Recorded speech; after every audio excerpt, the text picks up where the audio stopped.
IBO 2 में question paper देखेंगे जून 2019 का, ठीक है।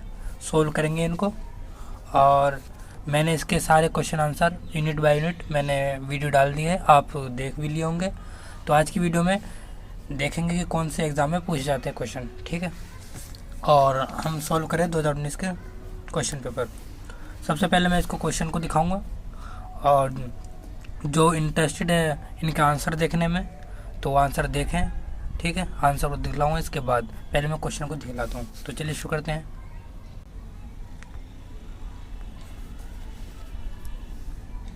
खंड अ से खंड ब तक दोनों करने हैं, और इनमें से 2 पर लिखने हैं, ठीक है, टिप्पणी। जैसे कि 4 है, 1 2 3 और 4, इन चारों में से किसी 2 पर लिखने हैं। आइए प्रश्न 2 में बढ़ते हैं। प्रश्न 2 में भी हमें 2 पर लिखना है, इन चारों में से, ठीक है। और खंड ब में इनमें से 4 प्रश्नों के उत्तर देने हैं, ठीक है।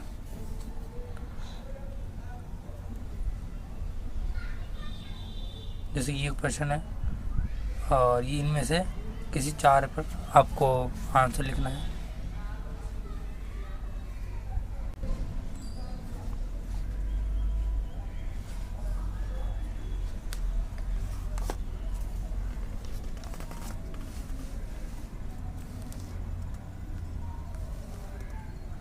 ये मैंने आपको दिखला दिया क्वेश्चन।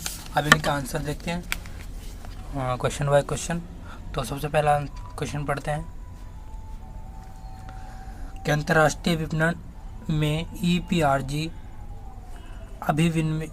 अभिविन्यास, मतलब इनके बारे में लिखना है। तो इनका आंसर को देखते हैं अध्याय 2 और पेज नंबर 23, प्रश्न 4 को। ये है उसका आंसर।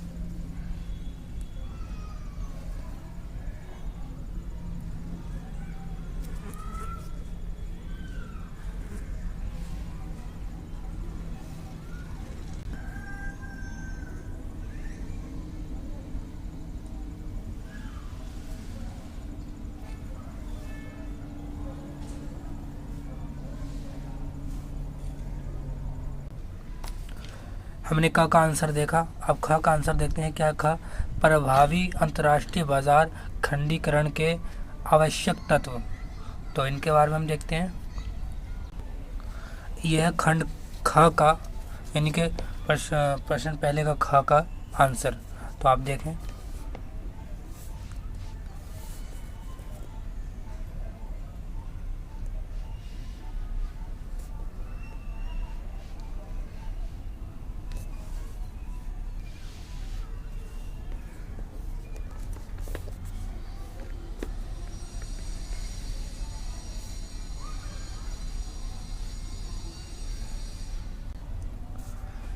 मैंने ख का आंसर बता दिया।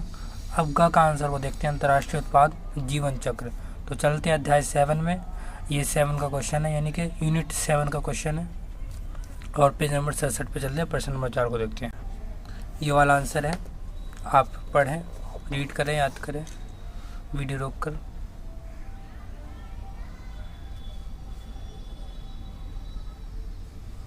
यहाँ तक है, ठीक है।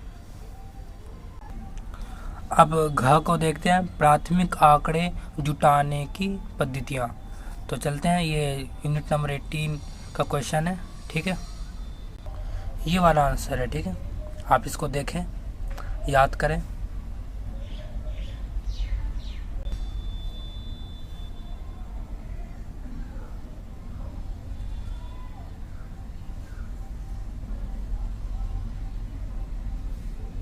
यहाँ तक है, ठीक है। मैंने यहाँ ये करवा दिया। आप प्रश्न 2 में पढ़ते हैं, ठीक है। निम्नलिखित में से किन्हीं 2 में अंतर बताइए। तो हमें इनमें से 2 पे करना है, लेकिन मैं सब बताऊंगा। तो बहुराष्ट्रीय विपणन तथा विश्वव्यापी विपणन, तो इनका अंतर देखते हैं। तो ये यूनिट नंबर 1 से पूछा गया है। पेज नंबर 9 पे चलते हैं, प्रश्न 8 पे। तो ये वाला आंसर है।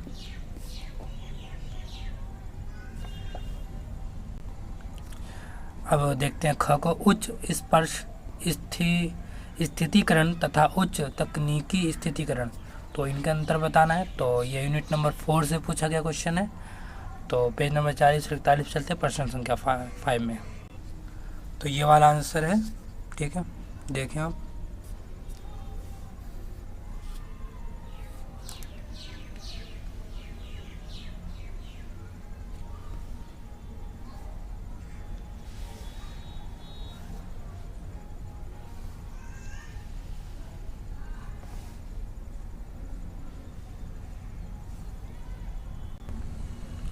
ख देख चुके हैं, अब ग पे चलते हैं। उत्पाद मानक निर्धारण तथा उत्पाद अनुकूलन। तो ये यूनिट नंबर 7 से पूछा गया क्वेश्चन है। तो आइए देखते हैं पेज नंबर 67 और प्रश्न संख्या 2 में। तो ये आंसर है।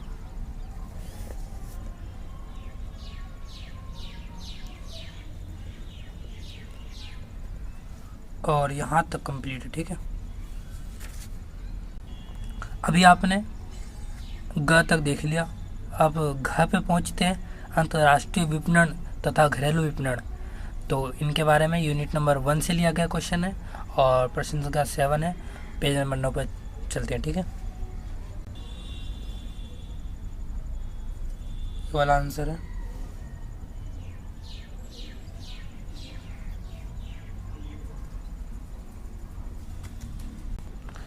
अभी आपने अंतर्राष्ट्रीय विपणन तथा घरेलू विपणन में अंतर देख लिया। अब इसी के अंदर हमें ये भी देखना है, मतलब इस आंसर के नीचे ये भी लिखना है। अब खंड ब पे चलते हैं। निम्नलिखित में से किन्हीं 4 प्रश्नों उत्तर देना है। तो ये मिटा हुआ है, अभी देखते हैं आगे क्या है। अंतर्राष्ट्रीय विपणन वातावरण से आप क्या तात्पर्य है, ये का है, ठीक है। तो ये यूनिट नंबर 3 से पूछा गया है और पेज नंबर 24 के अंदर है। तो चलिए देखते हैं। तो उसका आंसर ये अवधारणा में देना है, अंतर्राष्ट्रीय व्यावसायिक वातावरण की अवधारणा। तो यही लिखना है आपको।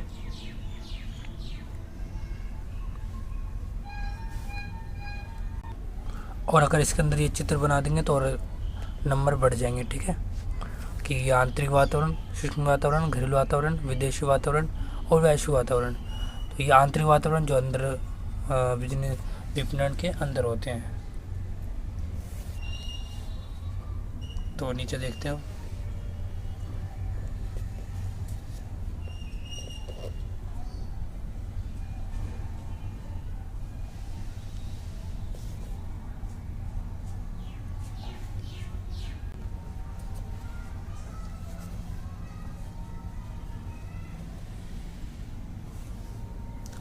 यहाँ तक आप कर लेंगे, ठीक है।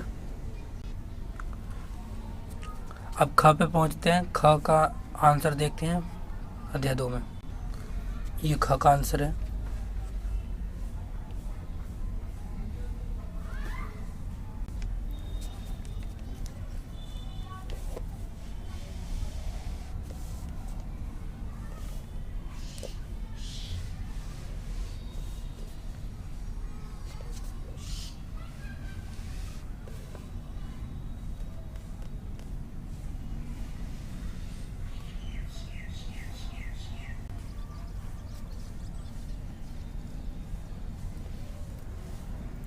यहाँ तक आंसर है उसका, ठीक है। अभी हमने ख का आंसर देखा। अब प्रश्न 4 का आंसर देखते हैं। इसके अंदर ये वाला टॉपिक आता है, तो आप देखें और याद करें।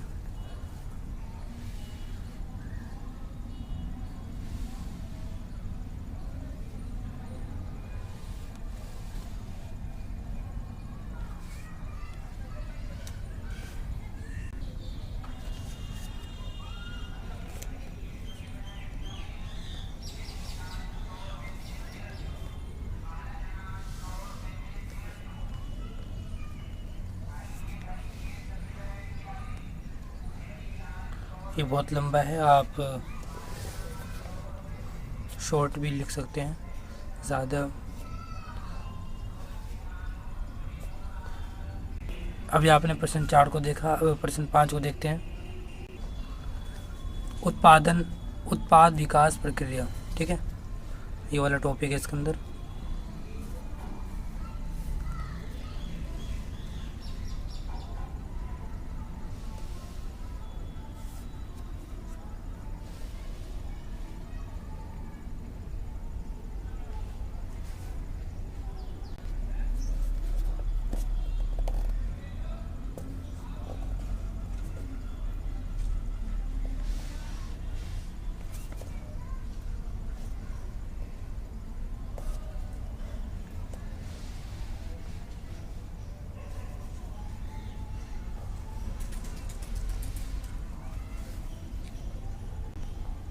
अभी हमने प्रश्न 5 को देखा, प्रश्न 6 को देखते हैं।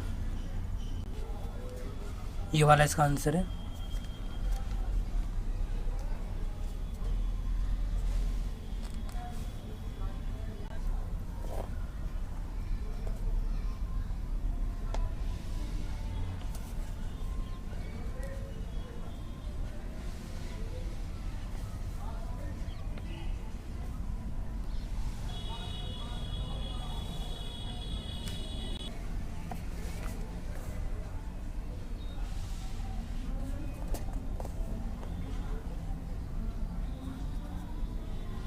यहाँ तक पूरा है। प्रश्न 7 का आंसर को देखते हैं। चलिए, ये आंसर है अंतर्राष्ट्रीय विपणन शोध क्या है और उसकी जटिलताएं आगे पढ़ेंगे।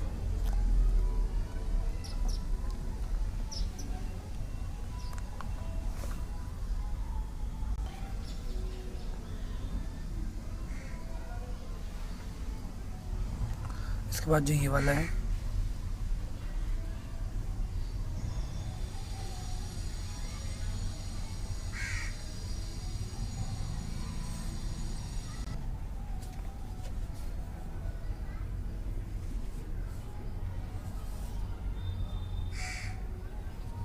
यहीं तक है, ठीक है। इसके नीचे भी आप लिख सकते हैं यहाँ तक,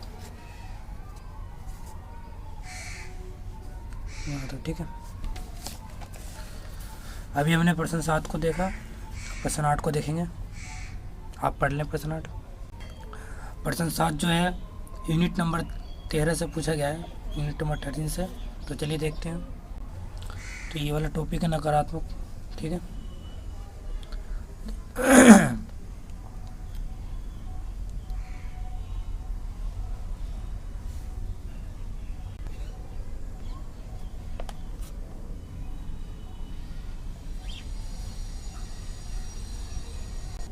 अभी हमने प्रश्न 8 के आंसर को देखा, आपने रीड कर लिया होगा। अब प्रश्न 8 के अंदर ये था क, प्रश्न 8 ही के अंदर ख को देखेंगे, ठीक है। तो आप क्वेश्चन पढ़ें और चलते हैं आंसर की तरफ। ये यूनिट नंबर 9 से पूछा गया है, ठीक है। तो ये वाला आंसर है।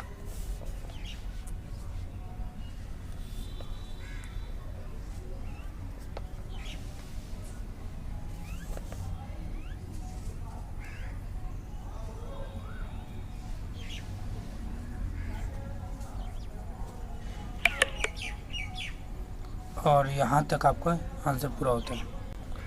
प्रश्न 9 पे पहुँचते हैं, जो कि हमारा ये क्वेश्चन पेपर का आखिरी क्वेश्चन है। और इसी के अंदर हमें चार है ना, इसी के अंदर हमें 4 प्रश्न उत्तर देने थे, ठीक है। तो आप 4 जो भी आसान लगे उसको याद कर लें, या सब याद कर लें, कुछ भी आ सकता है। चलिए, ये यूनिट नंबर 16 से पूछा गया है। ये आंसर है।